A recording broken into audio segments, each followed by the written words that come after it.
Thanks for the invitation again. Since last year I was at Munich as well, so I really liked the event and wanted to join again here today. So as Philip already mentioned, we're a startup here in Berlin producing this large-scale printer. Build volume is 1 cubic meter, and I'm responsible for the innovation within this startup as NowLab, creating all the applications around. So we're not only in construction, but my background is architecture, so I'm more focusing on, let's say, the architectural points and the construction topics we have. So we're 80 employees plus. Right now, our headquarters is here in Berlin, and we have a location in New York, we have a location in Asia. And we also have the Merkel picture where she was visiting us already in 2015. She also addressed the topic for sure, digitalization will have an impact on all areas of society, which we totally agree, and there has to happen much more. And this slide, this is what I want to talk about today. Basically, I really love this slide, and it fits perfect because it's actually done by Autodesk. But I like the fact how everything is here connected, and I think in a way this is how these things also become very powerful. Not only to look at one piece of the puzzle, but really looking into the whole delivery chain, the BIM model, connecting it to fabrication. So I will be focusing more today, definitely on this part, on the fabrication part. So briefly, what NowLab Innovation is doing, how we work. So we see ourselves as a solutions hub between the brand industries who are coming towards us asking, what can you do with the technology? And the network of research institutes we have to kind of develop ideas that we cannot build up from scratch. Plus our drivers are always materials either, or a new application we want to do, or a process that we develop which creates a new application. Just quickly said, so we do this with a lot of institutes, a lot of partners. Just a brief, one topic is spare parts printing for the Deutsche Bahn, for example. This is a big project we have done. So there the material aspect is really important. So the flame retardantness of the material we are printing, that's what we are developing right now. But coming back to the large scale, coming back to construction, I really like this slide, which is a study from Boston Consulting Group, came out this year. I can really recommend. I'm going to address all these topics here. So this shows where 3D printing in construction or in architecture is already, let's say, happening, or where it will happen in the next years. So interior design, clearly architectural models, we know that it's already happening. Building components, we're going into molds. I'm going to talk about molds a lot. Also bridges and buildings. So as architect, I joined UN Studio in 2006. And the reason why I did this was because they were already working in a parametric way with a certain setup of rules and modeling, not only physical models, for sure they still and always are working. We were always working with physical models, but here working on the Mercedes-Benz Museum, as you know, built in 2006. The physical model was one part, but the digital model for sure was the most important information. And we didn't call it BIM yet. But actually, all the partners involved working on this project had access to the model, and it created a much more faster workflow, which enabled actually to also finish this building, really complex building, in time. So what you see here, all the similar colors are similar elements, which are repetitive. So we worked a lot with repetitive elements which had the same complexity, so they could produce in the same way, could be produced in the same way. Also the floor plan, as you can see, generated from a parametric model so that we could do changes very quickly. But then how do we build it? So for sure the digital model we could handle pretty well. We worked together with design to production also on this. But how did we actually bring this physically on site? This was already the problem in 2006. And as you could see, we already used, let's say, the tessellation of the surfaces as patterns for these twisted elements that we were producing. So here design to production helped us already to fabricate the paneling system for this cladding. And it was necessary to actually build it from straight plates and to actually build a curve or this twist. So Tobias Walliser, who was project leader there, he's now founded his own office in Berlin. He was mainly responsible in this to actually create these building surfaces and also create a building in time because it needed to be ready in 2006 for the Football World Championship. It was a 2 years time of building, and this complexity would not have been possible without linking fabrication to the digital tool. So definitely for me already at that point, the clear understanding that you need to go into this. And if you compare process chains we see in automotive, they have the advantage that everything they are planning from the beginning to end, they already have everything in-house. In the construction industry, it's a bit different. We have a very linear process still, what the practice is doing, and sometimes you don't even know who is actually producing your building when you're designing. So this is, I think, something where BIM ties in a lot, and also the link to fabrication. So we see a lot of potential now in this open BIM model, where we are moving from this linear process, which is happening now, still more towards an open model where everyone, let's say, all the participants in the process are already involved from the beginning. Plus linking this then to a parametric way of designing and iterating the design and also fabricating it. I like to call this a new digital craft. So we're actually craftsmanships of these digital tools.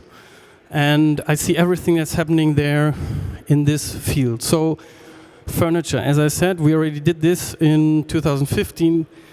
At that time, printing a furniture piece was still, let's say, something where people would look at, especially it was a sustainable process, so we printed it in a biodegradable material and a natural process chain as a reference, so snow falling, compacting, becoming ice, like in this glacier, in the Mendenhall Glacier in Canada, becoming water, becoming snow again, so you could biodegrade, or you can biodegrade this material of this chair. So we 3D printed this one already at that time with BIGRep, but still being independent as NowLab. But what about buildings? So how do we apply this technology to the building and construction industry? So it's the same thing. You have a very precise model. This is a project I worked on when I was at UN Studio.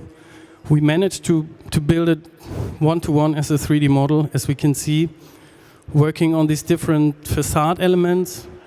And back then, if we would have had the possibility to print, we probably would have used the opportunity. Because right now, first of all, the 3D model was translated to plans again. So everything had to be drawn, creating sections from the model, drawing it. And the contractor, this was in Singapore, we thought about a curtain wall facade or a massive component. So in the end, it became this yellow, massive casted component in concrete, very heavy. So you can see that also in the floor plates and in the structure itself. It's a lot of loads. And I realized, okay, this is not very sustainable, but it worked in terms of how the form and the geometry and the function could be integrated. So we see a potential there in 3D printing to actually dissolve this heaviness of the weight. So there's a study or a research been done by my partner in the office at NowLab, Daniel Bühning, using topology optimization for these kind of objects, in this case a column.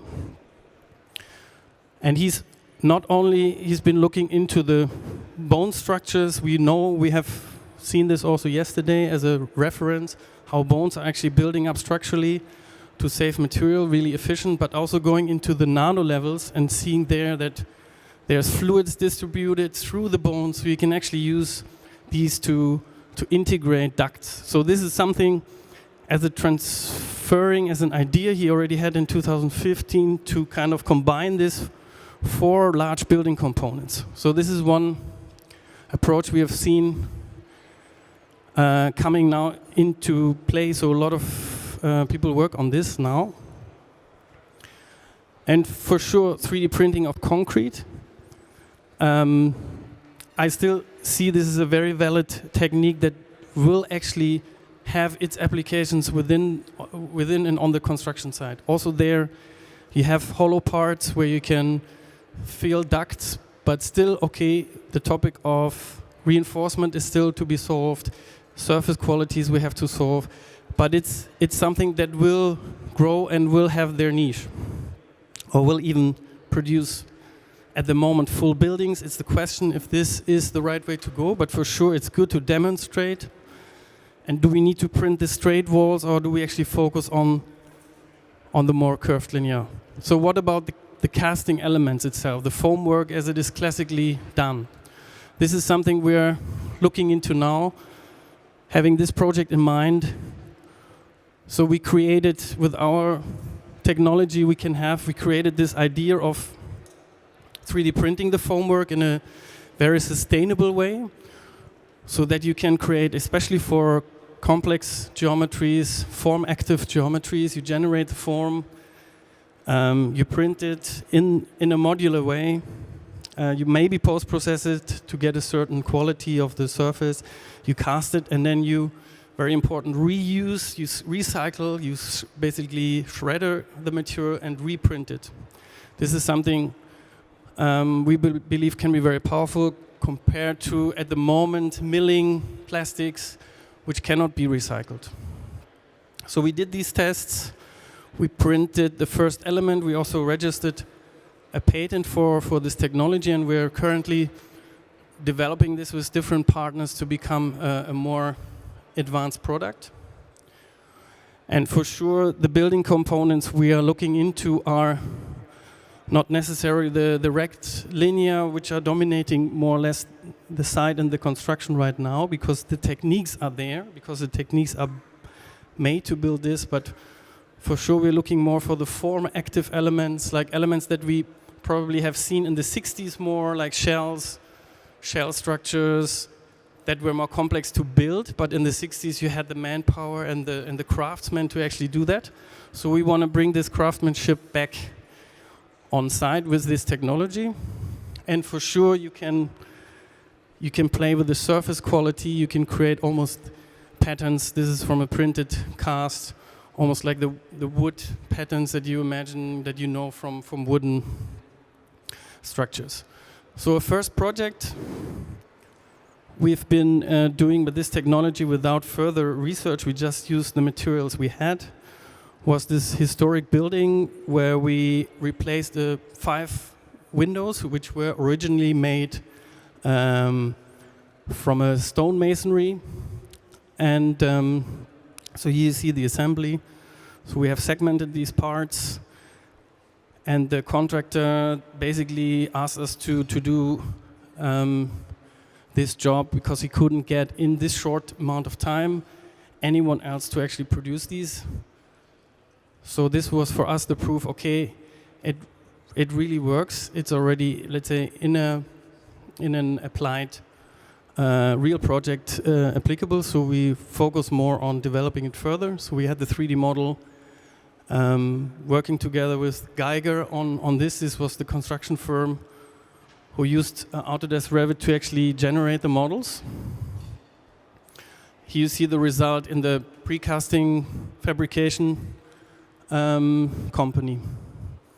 So, and I think reconstruction is one big part. As you see, the Sagrada Familia is also from the logic. It's one of the first buildings who also looks in a parametric way. So Gaudi was working a lot with models, physical models as design models or units with a certain logic. So we see a lot of possibility there as well. So we're getting a link now onto this project to maybe do something there. But I want to talk a bit about this material, which is quite interesting. And as I said here, the material was a driver for a new application. It's a water-soluble material that we normally use for support structure in FDM printing. So we utilized it in a different context, basically hardening the concrete, filling in these cores, and then washing them out. So basically, after the concrete has hardened, you can wash out this material. And you can create hollow structures, undercuts within the concrete. So something here again from the 60s, Erwin Hauer, you might know this guy who was working on these sunscreens. So back then they had the craftsmanship and the know-how to produce these walls, and we are believing that this can come back also on the construction side. We have a project in Dubai, a demonstrator, which we have built, was just recently presented in Design Boom, where we kind of taking this casting idea a bit further, where we say we have a more transitional, adaptive, complex geometry, using as a screen, as a sunscreen, as a facade, and we also embedded electronics and light systems, so and a capacity sensor or capacitive sensor, which actually makes the concrete surface a switch. So you don't need a light switch anymore. You can see in the video here. So just by touching of the hand, you can actually activate the surface to become a light switch. These were the casts. We are looking a lot into also the surface quality. You can see here, this is the raw printed part, which you might want to use, but for sure you have clients who actually want a more smooth surface. So we are looking into this as well. It's a big part of the project to see how the surface quality looks like. You want to really have all the, let's say, existing technologies that are there, or basically offer these. We can see these also in facades. And we have another project teaming up with TU München. This is Moritz Mungenast. He just finished his PhD on this project with a functional integrated facade, which is 3D printed. So not a concrete casting anymore, so really like a one-to-one model. It's the idea of having functional integration with the low-tech approach. So we all know, in the 90s, 2000s, there were a lot of tests or projects with complex facades, with sensors, with monitoring, with moving lamellas and everything. And you see a lot of times this very delicate technology on site, and through the usage of the people who inhabit the building, it doesn't sometimes really work in the way it was planned. And the approach of this facade is basically that everything is already integrated. So a building for sure is a fixed entity. It's not mobile, so you can collect, or you can basically calculate and generate all the angles of where the sun comes in. So you can combine the complex geometry as a functional integration life cycle of the material, and therefore closing the digital planning chain. So it's adaptive. It can take sun shading. It's the visual connection that can be, let's say, guided. There's an acoustic deflection, a structural optimization, and insulation, plus the ventilation aspect that can be integrated as well, where you actually have air intakes integrated in the structure. So yeah, there's already the animation for this. So we are working on developing this further, and for sure, structural optimization, insulation.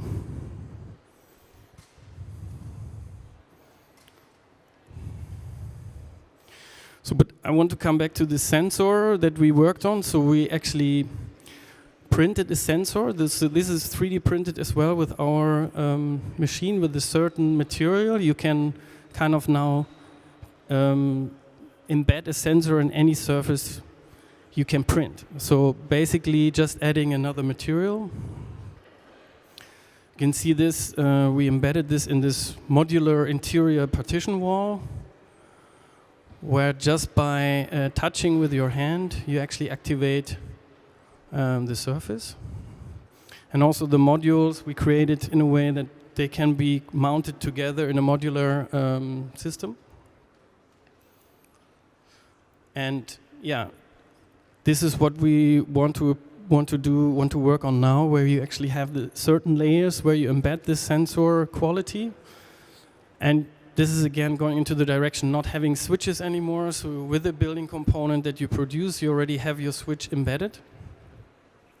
This is great, less maintenance, especially in hotel rooms or certain units where you have a lot of repetition of the elements. You can basically look into that.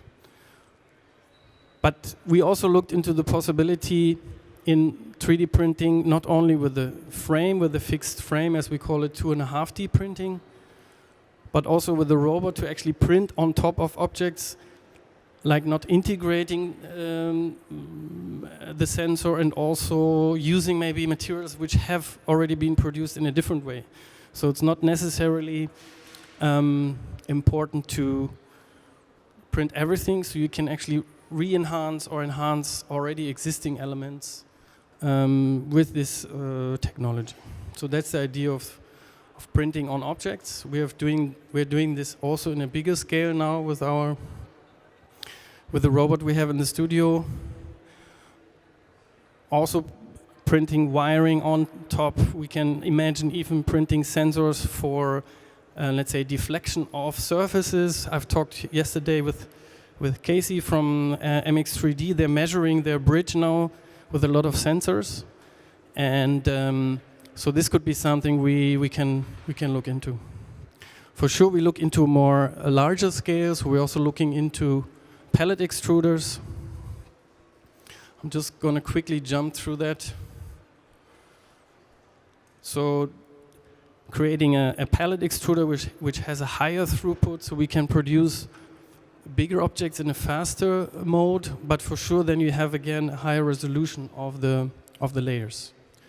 And also using then the robot to actually print overhead, so you don't need support structure anymore. You can create, say, objects which are curvilinear but don't need a support. So we always only use the robot when it's necessary to create like a new geometry that's not possible to be printed in the classical 2.5 way. So you can ask me questions about our further, let's say, roadmap of printers. For sure, I think we are in a really exciting time, and I think the construction industry is really picking up. And just summarizing again these points which come together, and what we've seen from Stuart today was really amazing. So it's actually really happening, using VR, AR, using sensoring, using robots to actually scan the building, to work with the building. We know the work of Gramazio Cola in this.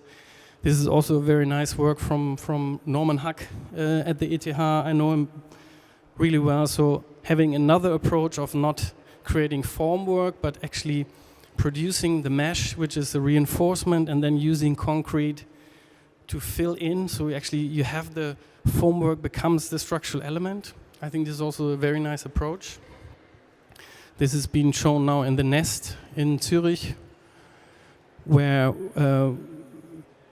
there's a lot of applied new technologies happening, being shown. For sure, the whole part of reinforcement, how do you do reinforcement in a more, let's say, advanced way.